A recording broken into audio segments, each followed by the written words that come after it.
ನಮಸ್ಕಾರಗಳು. 36 size boat neck ಬ್ಲೌಸ್ನ ಅಳತೆ ಮತ್ತು ಮಾರ್ಕಿಂಗು ಕಟ್ಟಿಂಗು ವಿಡಿಯೋ ಆಗಿರುತ್ತೆ ಇದು. ನಾನು ಪ್ರತಿ ಸರಿನೂ ಕಟ್ಟಿಂಗನ್ನು ಮಾಡುವಾಗ ಫ್ರಂಟು ಬ್ಯಾಕು ಎರಡು ಒಟ್ಟಿಗೆ ಕಟ್ ಮಾಡ್ತಾ ಇದ್ದೆ. ಇದು ಬೋಟ್ ನೆಕ್ಕು ಫ್ರಂಟ್ ಸೈಡು ನಾರ್ಮಲ್ ನೆಕ್ ಇದೆ, ಹಾಗಾಗಿನೇ ನಾನು ಸಪ್ರೇಟಾಗಿ ಕಟ್ಟಿಂಗನ್ನು ಮಾಡ್ಕೊಳ್ತೀನಿ.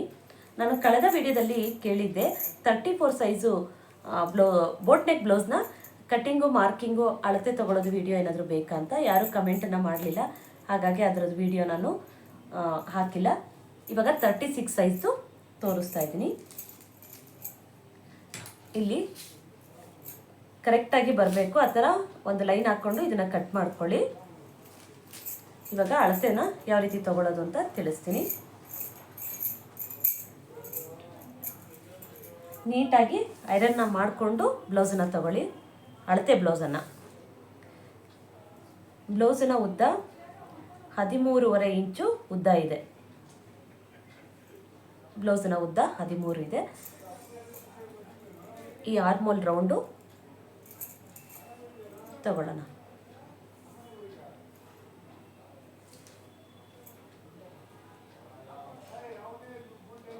5.25 ಇಂಚು ಬರ್ತಾ ಇದೆ ಇದು. ಹಾಗೆ ನಾನು ಈ ಬ್ಯಾಕ್ ಸೈಡು ಈ ಅಗಲವನ್ನು ತಗೊಳ್ಳೋದು ಇಲ್ಲಿಂದ ತಗೊಳ್ಳಲ್ಲ, ನಾನು ಬ್ಯಾಕ್ ಸೈಡಲ್ಲಿ ತಗೊಳ್ಳಲ್ಲ, ಇಲ್ಲಿ ತಗೊಳ್ತೀನಿ. ಇಲ್ಲಿ ಉಕ್ಕು ಪಟ್ಟಿ ಇರುತ್ತಲ್ವ, ಈ ಎದೆಯ ಸುತ್ತಳತೆ ತಗೊಳ್ತೀವಲ್ಲ, ಇಲ್ಲಿನೇ ಅಳತೆ ನಾನು ತಗೊಳ್ಳೋದು, ಬ್ಯಾಕ್ ಸೈಡಲ್ಲೇನು ತಗೊಳ್ಳೋದಿಲ್ಲ. ಇಲ್ಲಿ 9 ಇಂಚಿಗೆ ಅಳತೆ ಇದೆ. ಇದು 9 ಇಂಚನ್ನ 4 ಭಾಗ ಮಾಡಿದ್ರೆ 36 ಬರುತ್ತೆ. ಹಾಗೆ ಇಲ್ಲಿ ಭುಜ ಎಷ್ಟಿದೆ ಅಂತ ನೋಡ್ಕೊಳ್ಳೋಣ. ಇಲ್ಲಿ 2 ಕಾಲಿದೆ, 2 ಕಾಲು ಬರ್ತಾ ಇದೆ. ಅವರು ಸ್ವಲ್ಪ ಕಡಿಮೆ ಇಡೋದಕ್ಕೆ ಹೇಳಿದ್ದಾರೆ, 2 ಇಂಚಿಗೆ. ನಾನಿಲ್ಲಿ ಮಾರ್ಕಿಂಗ್ ಮಾಡೋವಾಗ ನಾನು ಅದನ್ನು ತಿಳಿಸ್ತೀನಿ. ಹಾಗೆ ಇಲ್ಲಿ ನಾವು ಬೋಟ್ ನೆಕ್ಗೆಲ್ಲ ಈಸಿಯಾಗಿ ತೊಗೊಳೋದ್ರ ಬಗ್ಗೆ ನಾನು ಕಳೆದ ವಿಡಿಯೋದಲ್ಲಿ ತಿಳಿಸಿದ್ದೀನಿ, ನೋಡಿ.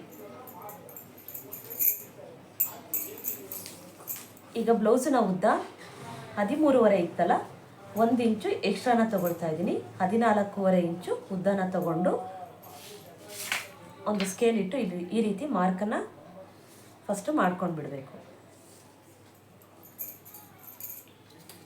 ಇದು ಈ ಅಳತೆ ಬಂದು 3.5 ಇಂಚು ಬರುತ್ತೆ. ಈ ರೆಡಿ ಇರೋಂತಹ ಬ್ಲೌಸ್ನಲ್ಲಿ ಈ ನೆಕ್ ಅಳತೆಯನ್ನು ಯಾವ ರೀತಿ ತಗೊಳ್ಳೋದು ಅನ್ನೋ ವಿಡಿಯೋ ಇದೆ, ನೋಡಿ. ಇದಕ್ಕೆ 3.5 ಇಂಚು ಅಳತೆ ಬಂದಿದೆ. ಇಲ್ಲಿ 3.5 ಇಂಚನ್ನ ಮಾರ್ಕ್ ಮಾಡ್ಕೊಳ್ತಾ ಇದ್ದೀನಿ. ಇದು ಬೋಟ್ ನೆಕ್ಗೆ ಅವರಿಗೆ 2 ಕಾಲಿದೆ, 2 ಇಂಚು ಬೇಕಾಗಿದೆ, ಹಾಗಾಗಿ ನಾನು ಬರೀ 2.5 ಇಂಚನ್ನ ತಗೊಳ್ತಾ ಇದ್ದೀನಿ, ಸಾಕಾಗತ್ತೆ. ಇಲ್ಲಿ ಈ ಭುಜದ ಅಳತೆ, ಹಾಗೆ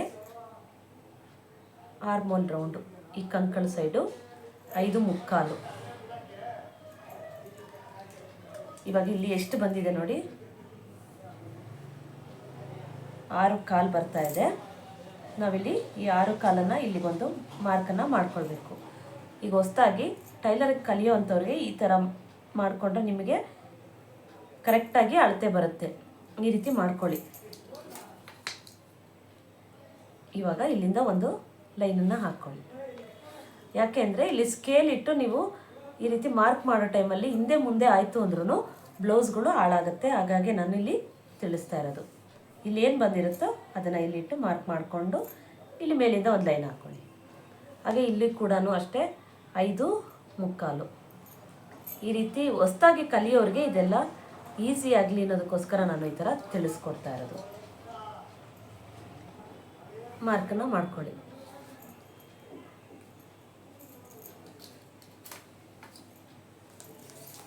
ಈಗ ಈ ಕಂಕಳು ಆರ್ಮೋಲ್ ರೌಂಡ್ ಬಗ್ಗೆ ಫುಲ್ ತಿಳಿಸ್ಬಿಡ್ತೀನಿ.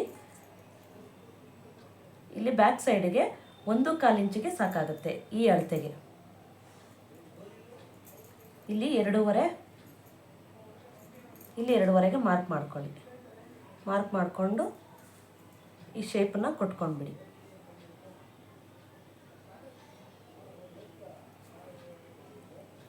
ಈ ಶೇಪೇ ನಿಮಗೆ ನೀಟಾಗಿ ಬ್ಲೌಸ್ ಎಲ್ಲ ಬರೋದಕ್ಕೆ ಇದೊಂದು ಕರೆಕ್ಟಾಗಿ ಬರಬೇಕು. ಹಾಗೆ ನಾವಿಲ್ಲಿ ಏನು ಎದೆಯ ಸುತ್ತಳತೆ ತೊಗೊಂಡಿದ್ವೋ ಅದೇ ಅಳತೆನೇ ಬರುತ್ತೆ. ಇಲ್ಲಿ 9 ಇಂಚಿಗೆ ಮಾರ್ಕಿಂಗು, ಇಲ್ಲಿ ಎಕ್ಸ್ಟ್ರಾ 2 ಇಂಚು ಮಾರ್ಜಿನ್ಗೆ ಇಲ್ಲಿ ಸ್ಟಿಚಿಂಗ್ ಹಾಕೋದಕ್ಕೆ ಬೇಕಲ್ವ, ಇಲ್ಲಿ ತಗೊಳ್ಳೋದು. 10 ಇಂಚು ಡೀಪ್ ಇದೆ, ಇಲ್ಲಿಂದ 3.5 ಇಂಚಿಗಿದೆ.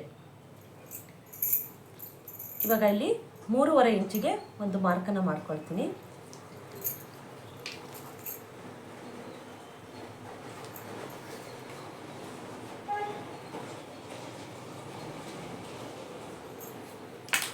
ಮೂರುವರೆ ಇಂಚಿಗೆ ಮಾರ್ಕಿಂಗ್ ಆದಮೇಲೆ ಇಲ್ಲಿ 1 ಇಂಚನ್ನ ಬಿಡ್ತಾ ಇದ್ದೀನಿ. ಇಲ್ಲಿ ಸ್ಟಿಚಿಂಗಿಗೆಲ್ಲ ಬೇಕಲ್ವ, ಹಂಗಾಗಿ 1 ಇಂಚನ್ನ ಬಿಟ್ಟು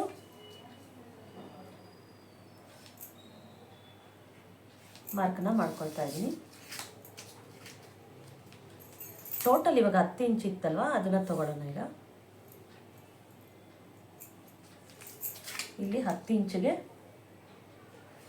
ಒಂದು ಮಾರ್ಕಿಂಗು. ಅವ್ರಿಗೆ ಈ ಡೀಪು ಜಾಸ್ತಿ ಬೇಕು ಅಂದರೆ ನೀವಿಲ್ಲಿ ಹೆಚ್ಚಿಸ್ಕೊಳ್ಬೋದು, ಬೇಡ ಅಂದರೆ ನೀವಿಲ್ಲಿ ಏನು 3.5 ಇರುತ್ತೋ ಅಷ್ಟಕ್ಕೇ ತಗೊಳ್ಬೋದು. ಒಂದು ಅರ್ಧ ಇಂಚು ಜಾಸ್ತಿ ಮಾಡಿದ್ರೂ ತುಂಬ ಡೀಪ್ ಆಗಿಬಿಡುತ್ತೆ.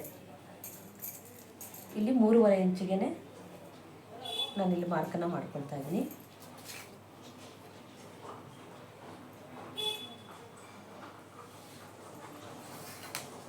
ಇವಾಗ ಇಲ್ಲಿಂದ ನಿಮಗೆ ಯಾವ ಶೇಪ್ ಬೇಕೋ ಅದನ್ನು ಕೊಟ್ಕೊಳ್ಳಿ. ನಾನಿವಾಗ ಮಾಮೂಲಿ ಈ ಥರ ರೌಂಡ್ ಶೇಪನ್ನ ಕೊಡ್ತಾಯಿದ್ದೀನಿ.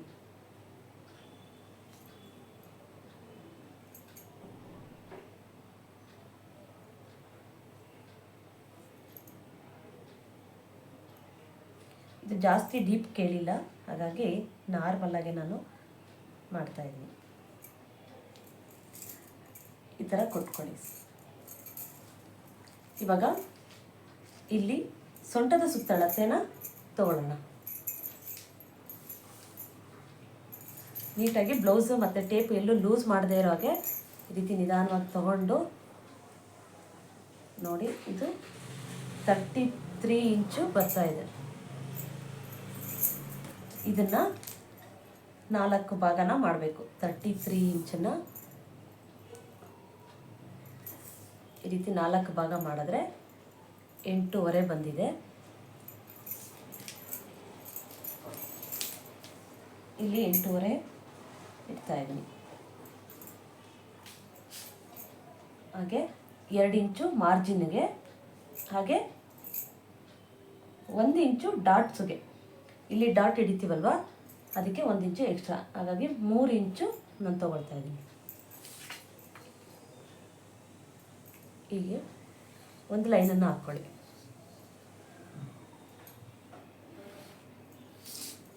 ಇದು ಬೋಟ್ ನೆಕ್ಕು ಬ್ಲೌಸ್ನ, ಇದು ಬ್ಯಾಕ್ ಸೈಡು. ನಿಮಗೆ ಇಲ್ಲಿ ಯಾವ ಡಿಸೈನ್ ಬೇಕೋ ಅದನ್ನು ಹಾಕ್ಕೊಳ್ಳಿ. ಎಲ್ಲ ಮಾರ್ಕಿಂಗು ಆಯಿತು. ಇವಾಗ ಇದು ಕರೆಕ್ಟಾಗಿ ಶೇಪನ್ನ ಕೊಟ್ಕೊಳ್ಳಿ. ನಾನು ಇವಾಗ ಸುಮ್ಮನೆ ಅದು ಕೈಯಲ್ಲೇ ಈ ಥರ ಮಾಡಿಬಿಟ್ಟೆ, ಹಾಗಾಗಿ ಅದು ನೀಟಾಗಿ ಬಂದಿಲ್ಲ.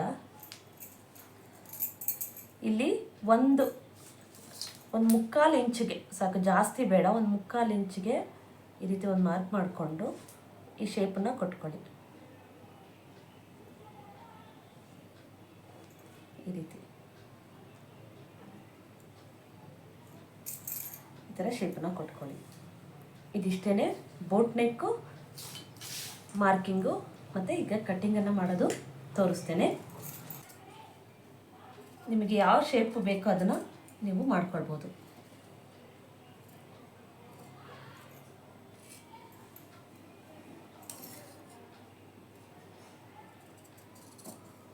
ಈ ರೀತಿಯೇ ಮಾಡ್ಕೊಳ್ಳಿ.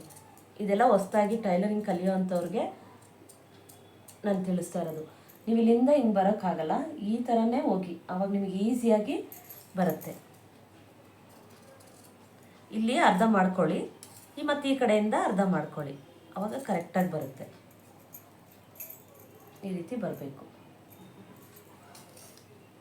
ಇದು ಕೂಡ ಅಷ್ಟೇ.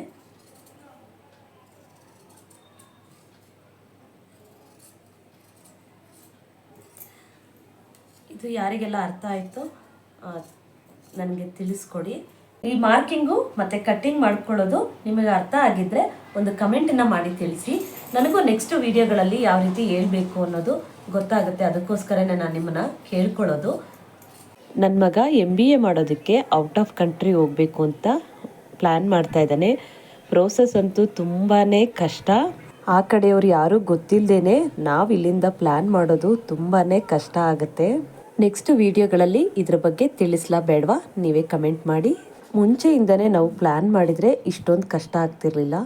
ನಾವು ಸಡನ್ನಾಗೆ ಪ್ಲ್ಯಾನ್ ಮಾಡಿದ್ವಿ, ಹಾಗಾಗಿ ಸ್ವಲ್ಪ ಕಷ್ಟ ಆಗ್ತಾ ಇದೆ ನಮಗೆ. ಎಜುಕೇಷನ್ ಲೋನ್ ಮಾಡಿ ಕಳಿಸ್ಬೇಕು ಅಂತ ಅಂದ್ಕೊಳ್ತಾ ಇದ್ದೀವಿ. ಮುಂದಿನ ದಿನಗಳು ಹೇಗಾಗುತ್ತೋ ನೋಡಬೇಕು. ಕಟ್ಟಿಂಗ್ ಮಾಡ್ಕೊಂಡ್ಮೇಲೆ ಇಲ್ಲಿ ಒಂದು ನಾಚನ್ನು ಹಾಕ್ಕೊಳ್ಳಿ ಸ್ಟಿಚಿಂಗ್ ಬರೋದಕ್ಕೋಸ್ಕರ. ಇದಿಷ್ಟೇ ಬೋಟ್ ನೆಕ್ ಬ್ಲೌಸು ಅಳತೆ ಮತ್ತು ಮಾರ್ಕಿಂಗು ಕಟ್ಟಿಂಗು. ಈ ವಿಡಿಯೋ ಇಷ್ಟ ಆಗಿದ್ರೆ ಒಂದು ಲೈಕು, ಒಂದು ಕಮೆಂಟ್ ಮಾಡಿ, ಹಾಗೆ ಶೇರ್ ಮಾಡಿ. ಯಾರಾದರೂ ಟೈಲರಿಂಗ್ ಕಲಿಯೋವಂಥವ್ರಿಗೆ ಈಸಿ ಆಗಲಿ ಅಂತ. ಈ ರೀತಿಯೇ ಬಂದಿರುತ್ತೆ.